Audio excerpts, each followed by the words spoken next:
My name is Miles Werner. I'm 32 years old, and I've been to exactly one wedding in my life. My own. I left before the cake was cut. I remember the weight of the room. 500 people. White tablecloths as far as I could see. The band playing something soft in the corner. My dad was standing 10 feet away from me in a rented suit he'd pressed himself that morning. And then I heard 3 words, spoken into a live microphone, in front of every person who mattered to my family, and something in me went very still. Not angry, still. That stillness is what I want to tell you about. Because what I did next cost me the future I thought I was building, and what happened after that gave me something I never knew I'd lost. Before we go any further, if this is your first time here, please take a second to like and subscribe. Drop your city and local time in the comments. I read every single one. Now let me take you back to October 14th. The morning of the day I almost made the worst mistake of my life. I grew up in a house on Fernwood Drive in Dayton, Ohio. Nothing special about it from the outside. Single-story ranch, dark green shutters, a front lawn my dad kept short enough that the neighbors never had anything to say about it. The kitchen smelled like coffee from about 5 in the morning until noon because Howard Werner was a man who started his day before the rest of the world woke up. My dad was not a big talker. He wore flannel most of the year, drove a 2009 Honda Accord that had a small dent in the rear bumper he never bothered fixing, and he read an actual physical newspaper every morning at the kitchen table. Not on his phone. Paper. He had a routine, and he kept it the way some men keep their word. Quietly, consistently, without needing anyone to notice. We weren't poor. We weren't rich either. The bills got paid. I went to good schools. When I needed something, it was there. When I wanted something unreasonable, my dad would look at me over the top of his paper and say nothing, which was its own kind of answer. There was one moment I've thought about a lot since everything happened. I was maybe 17. Someone had invited my dad to a business conference downtown. Some industry event, nice hotel, the kind of thing men in suits went to feel important. He looked at the invitation, set it on the counter, and said, "I don't go to those things anymore, son." And that was it. No explanation.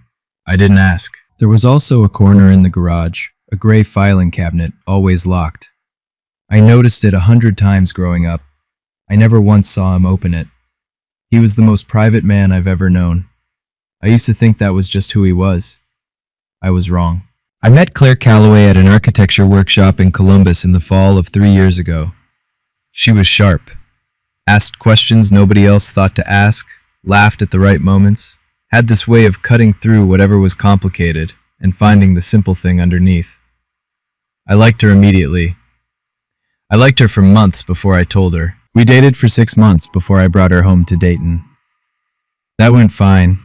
My mom made her feel welcome. My dad shook her hand and asked her 2 questions about her work, then went back to his paper. Claire told me later she thought he was reserved. I told her that was just him. Then she brought me home. Her family lived in Dublin, Ohio, east side of Columbus, the kind of neighborhood where every house had a 3-car garage and a landscaping crew that came on Thursdays. Gerald Calloway did commercial real estate. Patricia ran the household, and from what I could see, most of Gerald's social calendar. The first time Claire's mom met my dad was at a dinner I'd rather forget. He pulled up in the Accord. Claire's eyes went to the car for just a second. Not a long look, nothing she'd ever admit to. And then she smiled at me. I filed that away and kept walking. 18 months after we started dating, I proposed. We planned the wedding for the following spring. Somewhere in that time, I turned down a senior project manager position in Portland. Better money, bigger scope, the kind of job I'd been working toward. I stayed because Claire was in Columbus, and I didn't want to ask her to choose. She never asked me to stay, but she didn't tell me to go either. I told myself it was a choice. I didn't see yet that it was a test. The Calloway house was the kind of place that announced itself. High ceilings, framed photographs arranged on the wall in a way that looked casual but clearly wasn't. A kitchen island large enough to park a car on. Patricia had set the table with actual candles for what was supposed to be a casual Tuesday dinner. I noticed that immediately. Casual dinners don't need candles. Patricia Calloway started asking questions before the bread came out. What firm did I work for? How long had I been there? What was the growth path? She wasn't unfriendly about it. Her voice stayed warm, her smile stayed in place. But the questions had a shape to them, like a form you fill out to see whether you qualify for something. Gerald mostly talked about wine. He had opinions about what they were drinking. He showed me the label. He did not ask me anything about myself. About 20 minutes in, Patricia turned the conversation to family. She asked about my parents. I told her my mom worked part-time in a dental office. Then she asked about my dad. I said he was retired. Retired from what?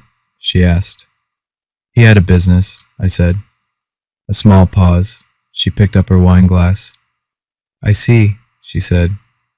2 words, perfectly polite, and every person at that table understood exactly what she meant. Derek, Claire's older brother, 38, broad shoulders and a salesman's handshake, caught my eye and smiled a little, the way people smile when they want you to know they're in on something you're not. Claire changed the subject. She mentioned a restaurant she'd been to recently. The conversation moved on. I let it move on. That was my first mistake. It didn't stop after that dinner. Over the 6 months that followed, Patricia had a talent for landing small cuts in public. At a birthday party for one of Claire's friends, she introduced my parents to someone she knew. And these are Miles's parents, Howard and Donna, very salt-of-the-earth people. She said it like a compliment. It wasn't. Gerald was worse in a different way. He didn't bother with the packaging. At a barbecue at their place in late summer, a group of men stood around the grill talking business, and I heard him say, loud enough that it was meant to carry, "Claire's always been independent. She picked a good worker. Not exactly what we'd hoped for, but..." He let the sentence die there.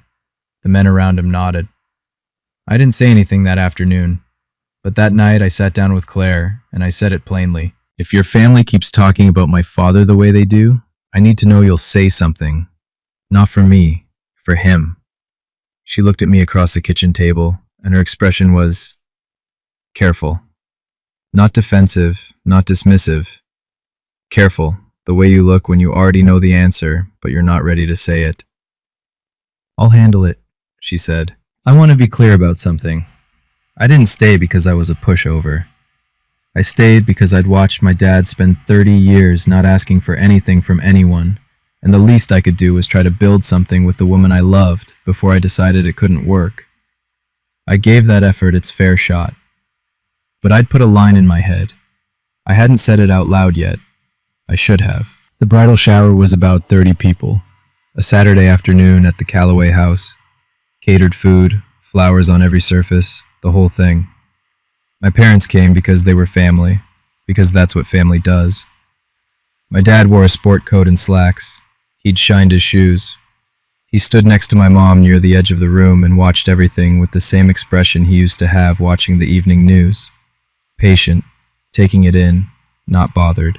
Patricia found him within the first 10 minutes. "Howard," she said, loud enough for the cluster of women nearby to hear. "Do you need a ride home later? We can arrange something." She said it with a full smile, the kind that comes with its own explanation built in. She was being helpful. She was being thoughtful. Wasn't she being generous? My dad looked at her for a moment. "I'm fine, Patricia," he said. "Thank you for the concern." That was all. No edge in his voice, no change in his face.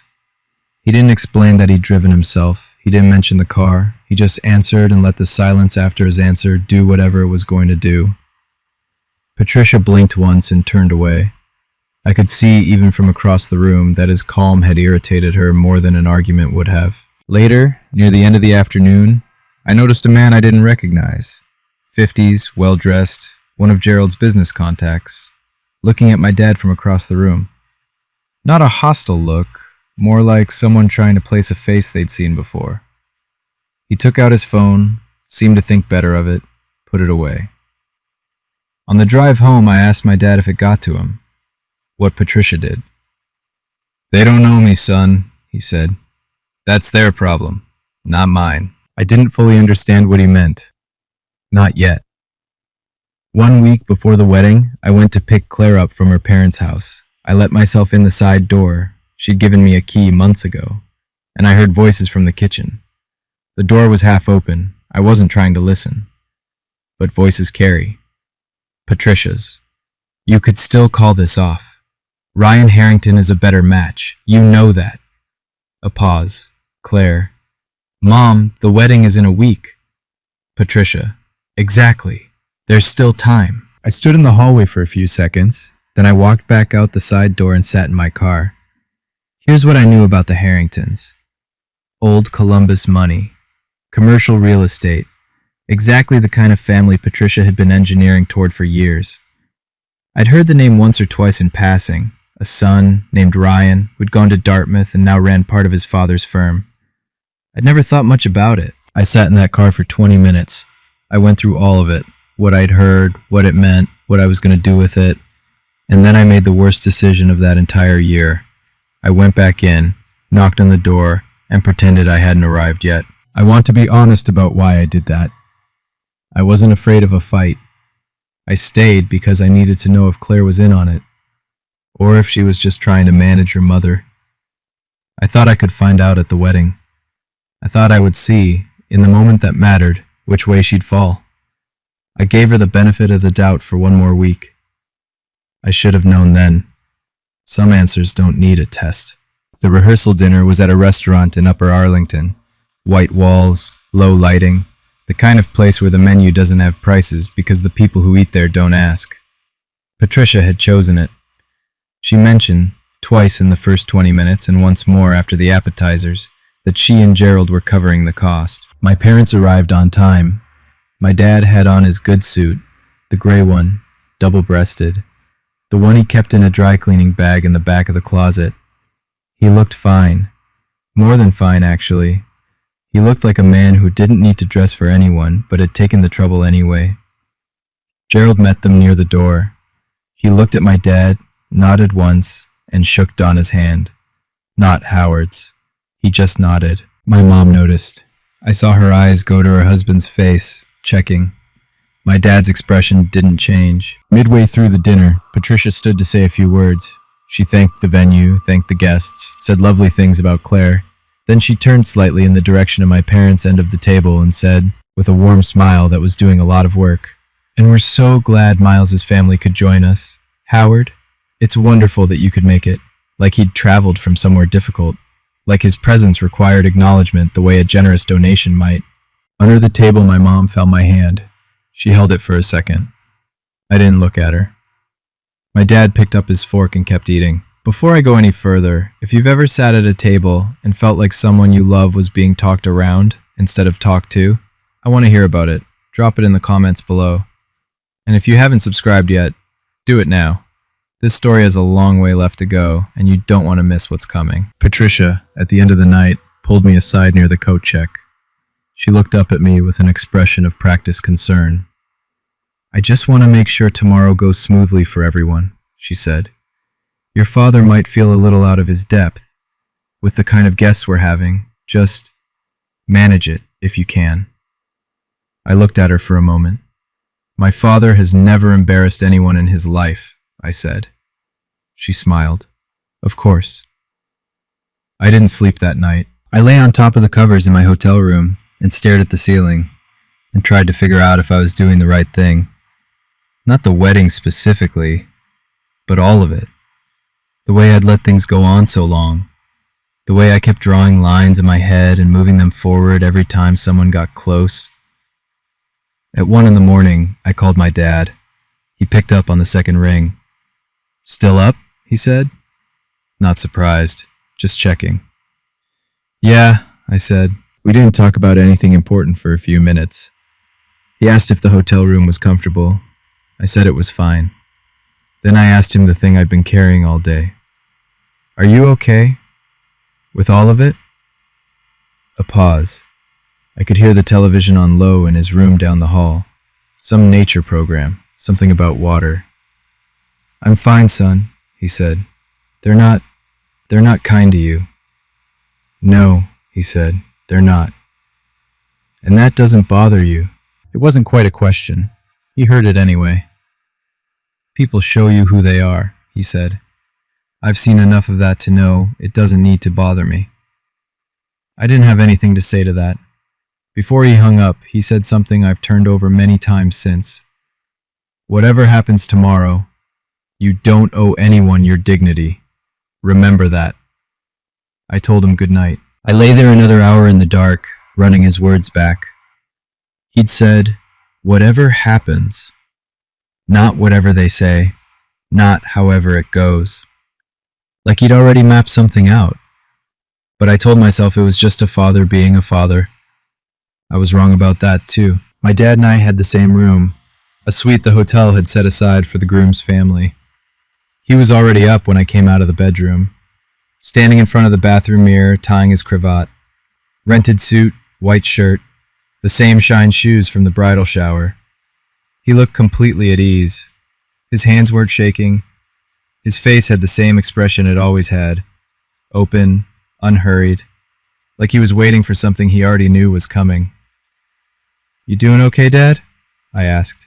Always, he said. He glanced at me in the mirror while he straightened the knot. You love her? He asked. Yes. Then do what you need to do today, not what anyone else needs. I didn't know what to do with that sentence. I just nodded. My phone buzzed. Derek Calloway. Just so you know, Patricia wants your dad seated in the back. Less visible, her words. Thought you should know. I read it twice. Derek had sent it in that particular way some people do, not to help you, but to watch what you do with it, to be part of whatever happened next, without any of the responsibility. I put my phone in my jacket pocket without answering. My dad was at the window then, looking out at the parking lot. He reached into the inside pocket of his vest and took something out. A plain white envelope, legal size, slightly worn at the corners. He looked at it for a moment, not long. Then he folded it once and put it back. Ready? He asked. Yeah, I said. We went downstairs. I never asked about the envelope. I wish I had asked sooner. The grand ballroom at the Renaissance Columbus could hold 500 people, and that day it held exactly that. White chairs in long rows, floral arrangements taller than I was, a string quartet playing near the entrance. The kind of room that makes everything feel formal even before anything happens. I found out where they'd seated my parents when I walked in with the wedding party. Row 8, left side, partially behind a marble column. From that angle, you could see the altar, but no one looking from the altar could easily see you. The Callaways were in row 1. I stood at the altar, and I looked at that column, and something went flat inside me. Not rage, something quieter. The kind of feeling that comes when you've been telling yourself a story about a person, and then you see, clearly, that the story was never true. The ceremony started, the quartet played, Claire walked in on Gerald's arm looking beautiful, and I kept my face exactly where it needed to be. During the ring exchange, Gerald leaned to Patricia and said something. Quietly, but not quietly enough. Two women in row 2 glanced at each other. I caught one word. Worker. Patricia smiled. Then, I saw it again. That man from the bridal shower. Tom Rafter, I'd find out later, though I didn't have a name for him yet. He was at a table near the front with a group of Gerald's business associates. He looked at my father. Really looked. The way you look at someone you're trying to place. He took out his phone. He held it for a second like he was deciding something. Then he put it away again. He'd made his decision. I just didn't know yet what it was. The reception started the way these things do. The room filling with noise, glasses going up, the band shifting from ceremony music to something with a little more air in it. 500 people talking all at once creates a kind of pressure in a room. It pushes against your chest. My parents found their table. I watched my dad hold my mom's chair. She sat down. He smoothed his jacket and sat beside her. 2 people at a table of strangers, perfectly contained. Patricia went first. She stood at the microphone near the head table and spoke for about 6 minutes. She talked about the Calloway family, its history in Columbus, its values, what Claire meant to them. She was good at this. Her voice had weight, People listened. She did not mention my parents, not once. Howard and Donna Werner, the groom's parents, did not exist inside Patricia's 6 minutes. Gerald followed with something shorter. He said Miles was a hard worker. He said the family was glad to welcome him. He said hard worker the way some men say it, not as praise, but as categorization, the way you describe something useful that doesn't require much further thought. There was polite applause. I stood up to take the mic, to say something simple, to thank people and move through it. Patricia didn't step back. "Oh, we're not done yet," she said, still holding the microphone. Her smile hadn't changed. She was looking at someone near the back of the room, and I followed her gaze. She was looking at the table where my father was sitting. I'd seen that smile before, in the kitchen doorway, at the rehearsal dinner. She wore it when she'd already decided something, and was arriving at the moment she'd planned. I stood very still. The band stopped playing. Maybe someone signaled them, or maybe they just felt the change in the room. Either way, the music cut, and the silence that came in behind it had weight.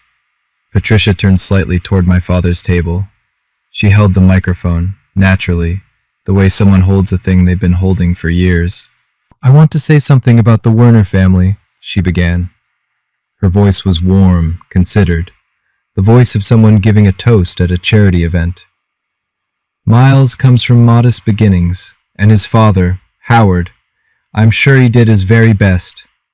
She paused, let it land. Then she turned to the woman beside her, one of her friends from their country club, someone I'd met twice and never quite caught the name of, and said, still in the microphone, voice unchanged, "That's not a father. That's just trash that showed up." A few people laughed, short sounds, like reflexes. A larger section of the room went quiet, the specific quiet of 500 people deciding what to do with something they've just heard. I turned to Claire. She was looking down at the table, and then, as if she felt my eyes, she glanced up. Our eyes met for half a second, and at the corner of her mouth there was a small, involuntary thing. Just a flicker, a smile. She looked away from me immediately. I looked at my father. He hadn't moved. His hands were flat on the table. His face was... I don't have a word for it that isn't too small. He looked like a man who had already decided, long before this moment, that other people's cruelty was not something that required a response. My mother had a cloth napkin against her mouth. I pushed my chair back and stood up. 500 people watched me cross the floor. No one said anything. The room had that held breath quality, where everyone can feel something happening, and no one knows yet which direction it will fall. I walked to Patricia. She was still holding the microphone. I reached out, and she handed it to me. Not because she wanted to, but because the momentum of the moment made it the only thing that made sense to do. I turned and faced the room. "I want to thank everyone for coming today," I said. "I mean that." A pause, long enough that it had its own shape. "But I'm not going to stand here and watch my father be spoken about that way. Not in front of 500 people. Not anywhere." I turned to Claire. She was gripping the edge of the table. "I asked you once, if they ever cross that line, what would you do? You said you'd handle it." "Miles, don't." "You smiled, Claire." She didn't answer. "This wedding is over." I set the microphone down on the table beside me. Not dropped, not thrown. Set down, the way you put something away when you're done with it. Then I did the hardest thing in the room. I said nothing more. No explanation, no argument, no attempt to make Patricia understand, because Patricia was never going to understand, and I was done spending myself on that. Someone near the back said something in a low voice. A chair scraped. One of the bridesmaids made a small, sharp sound. I was not angry. I was clear. Those are different things. That difference took me years to learn, and it turned out to matter more than anything else that happened in that room. Gerald came out of his seat. "You can't do this," he pointed at me, index finger extended, the gesture of a man who has made a career of telling rooms what to do. "Do you have any idea what this—" "Sit down," I said. Quiet. Even. He didn't sit down. Patricia stepped forward. Her composure was still there, barely. Miles, you're embarrassing yourself. Sit down and we'll talk about this. There's nothing to talk about. I turned. My father was standing. He'd gotten up without any fuss. No dramatic push of the chair, no announcement.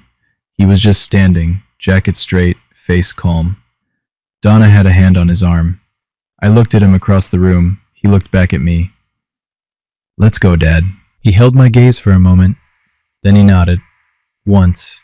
Simply. The way he nodded when a thing was decided and didn't need more discussion. And he came around the table. He walked past Patricia without looking at her, not with contempt. There just wasn't anything there that required his attention. We moved toward the exit. Donna followed, clutching her small purse, napkin still in her other hand. 500 people watched us leave. The room was starting to find its noise again. Chairs turning, voices low and urgent, people leaning toward each other. In the middle of it all, Patricia Calloway stood near the head table with a microphone she no longer had and a room she no longer controlled, and I didn't look back at her. Near the front, at a table with Gerald's business associates, Tom Rafter got to his feet. He watched my father walk past. Then he reached into his pocket and took out his phone. The hallway outside the ballroom was carpeted and quiet, the sounds of the reception muffled behind the closed double doors. We stood near the elevator bank, my dad, my mom, me, waiting in the particular silence of people who have just walked out of something and haven't yet decided what comes next. My mom was the first to speak. She said my name. Just my name. I know, I said. The elevator button was still lit. I watched the number above the doors count down. Excuse me. The voice came from behind us. Quick steps on carpet. We turned. The man from the ballroom, the one who'd been watching my father. He was breathing slightly fast, like he'd come out in a hurry. Howard Werner? My dad turned, looked at the man for a half second the way he looked at everything, taking it in without reaction. Tom, he said. They knew each other. Tom Rafter stopped a few feet away. He glanced at me, then back to my dad. I'm sorry to come out here like this. I didn't want to say anything in there, but I've been on your fund's advisory board for 4 years. I didn't realize you were... He paused. I didn't know your son was getting married. I didn't put it together until tonight. My dad said, This is my son. Tom turned to me. He put out his hand. Tom Rafter. I run Bridgewater Growth Fund. Your father is our largest silent partner. We're talking north of $300 million in assets under his advisory.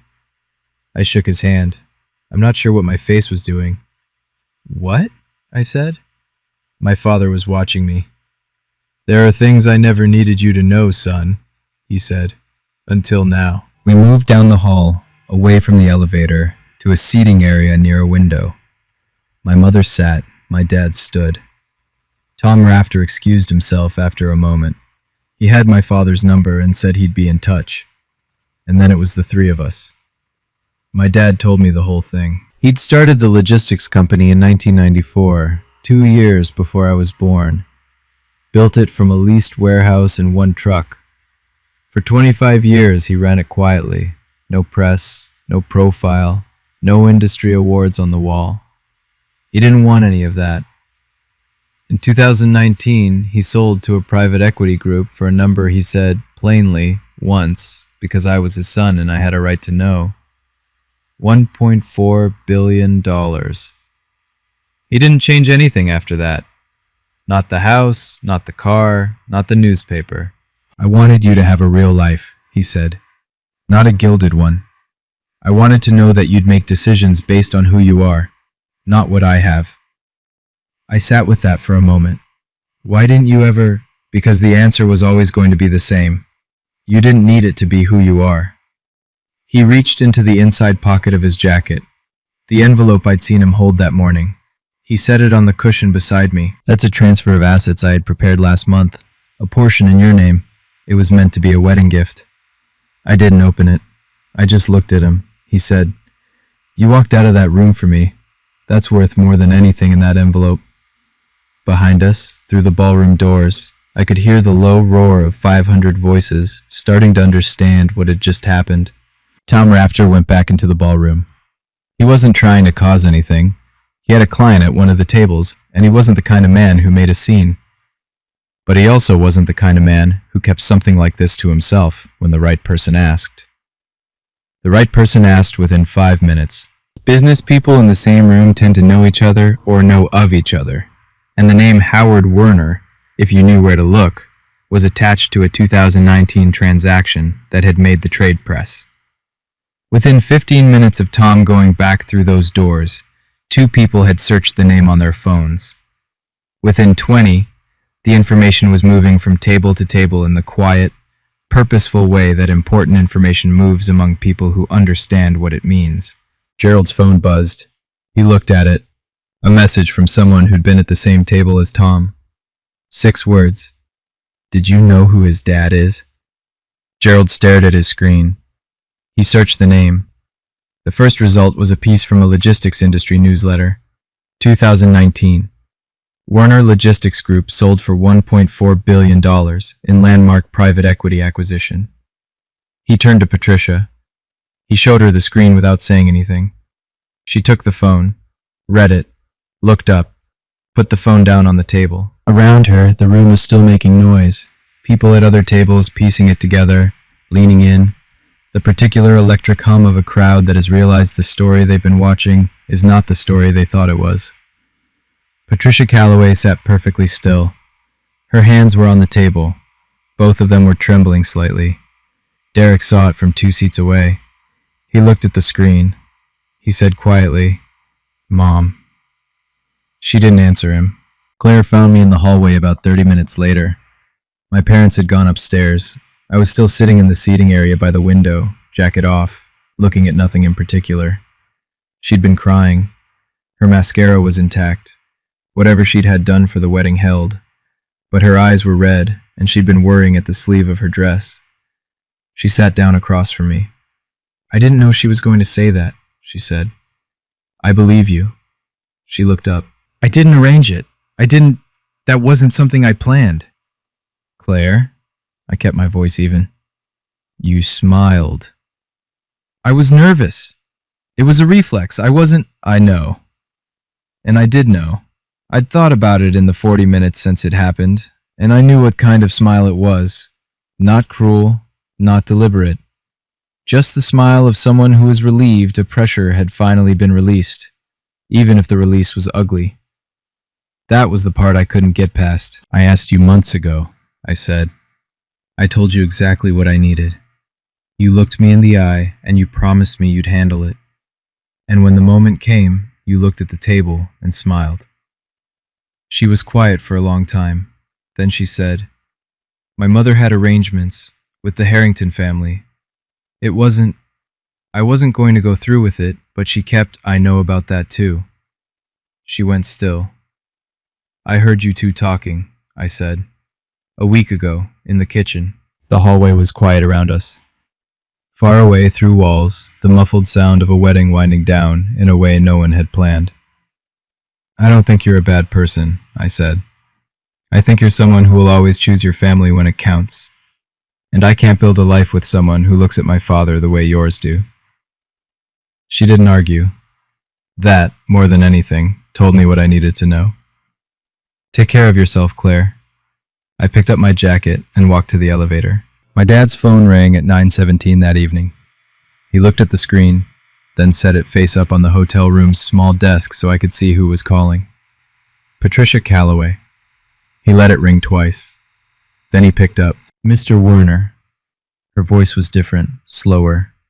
The warmth that usually coated everything she said had been stripped out of it, and what was underneath was just a woman who had done the math and arrived at a number she didn't like. "I think there may have been a misunderstanding today." "There's no misunderstanding, Patricia," my dad said. Calm, not cold, just finished. "You said what you meant. If I had known who..." "That's exactly the problem." He ended the call. He set the phone down on the desk, looked at it for a moment. Then he went to the window and stood with his hands in his pockets, looking out at the Columbus skyline, the office buildings lit up in the dark. I was sitting on the edge of one of the beds, still in my dress shirt. I watched him. He wasn't savoring it. There was nothing in his posture that looked like satisfaction. He just stood there like a man who had said what needed to be said, and had no interest in saying anything further. After a while he turned around. "You okay?" he asked. "Getting there," I said. He nodded. He found the television remote and turned it on, and flipped until he found a program about deep-sea fishing. He sat down in the chair by the window. We didn't talk much after that. We just sat in the room together, the television on low, the city outside going about its business. That was enough. In the weeks that followed, things happened to the Calloway family that I only pieced together later. Gerald had a commercial real estate deal pending with the Bridgewater Growth Fund, a mixed-use development on the east side of Columbus, $2.3 million in financing. He'd been moving it toward close for about 4 months. After the wedding, the emails stopped getting answered. Not refused, not denied, just no response. Gerald's contact at the fund had been promoted. The new person was very polite and very unavailable. The deal went into a review process that had no stated timeline. Patricia sat on the advisory board of a local charitable foundation, one of the ones involved in arts funding, the kind where your name in the program meant something. She was asked, without much explanation, to step down from the board that fall. The organization's largest anonymous donor had quietly expressed concerns about the direction of the advisory structure. No one told Patricia who the donor was. Jarek lost a client, a referral he'd had for 2 years. A family that had bought and sold property through him reliably suddenly shifted to another agent. He didn't find out why. None of them ever knew for certain whether any of this had anything to do with my father. That's the thing about Howard Werner. He didn't operate in ways that announced themselves. Things just moved, in the way that rivers move, because of what's upstream, not because of anything visible on the surface. What I know is this. My father did not plan any of it. He didn't set out to ruin anyone. He was just a man who existed in certain spaces, and those spaces had weight. Sometimes that's enough. 3 weeks after the wedding that didn't happen, I called the firm in Portland. The position was still open. The hiring manager said he'd been hoping I'd circle back. I said I was interested. He said they could have an offer out by end of week. I thanked him and hung up. I drove out to Dayton that weekend and told my parents over dinner. My mom made pot roast, which she only made for occasions she felt needed anchoring. My dad listened to the whole thing and then said, "You should have taken it 2 years ago." I laughed. First time I'd laughed in 3 weeks. It felt like something slowly coming back online. After dinner, I sat at the kitchen table while my mom washed dishes and my dad read the paper. Same table I'd grown up at. Same kitchen. The window over the sink still had the same curtain from when I was 12. I watched my dad's hands on the newspaper.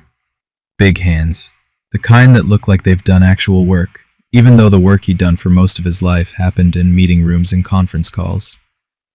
He'd built something real, and he'd never felt the need to tell anyone about it. Not me, not the neighbors, not the people at the bridal shower who looked at his rented suit and decided they knew what he was.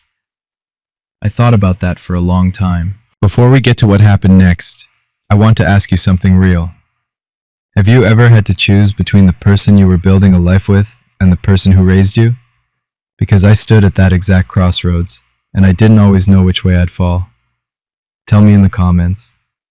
And if you've been here through this whole story, thank you. I mean it. I moved to Portland in November. I took one bag and the envelope my father had given me, which I still hadn't opened. Portland in winter is gray and wet and surprisingly easy to disappear into. I like that about it. I needed some time where nobody knew the story. I found an apartment in the Pearl District, small, good light in the mornings, within walking distance of the office. I bought a coffee maker and put it on the counter and got back to work. My new job was harder than the old one, which turned out to be exactly what I needed. My dad flew out in February. He told me he was coming. He didn't ask. He just said he'd be there on the 14th, and asked if the airport was easy to get to from where I lived. I said it was fine. He said good. He showed up in the same kind of clothes he always wore. Flannel jacket, good boots. He looked at my apartment, nodded slightly and said, Nice light. We walked along the waterfront that afternoon, south toward the bridges. It was cold and clear, and the river had that particular flat color it gets in winter. We walked mostly in silence, the comfortable kind, the kind that's been earned. At some point I asked him the thing I'd been carrying since October. Why didn't you ever tell me? Any of it? He walked a few more steps before he answered. He didn't seem to be finding the words, just giving the answer its proper amount of space. Because I wanted to see who you'd become without it. And? I asked. He looked at me. I'm proud of you, he said.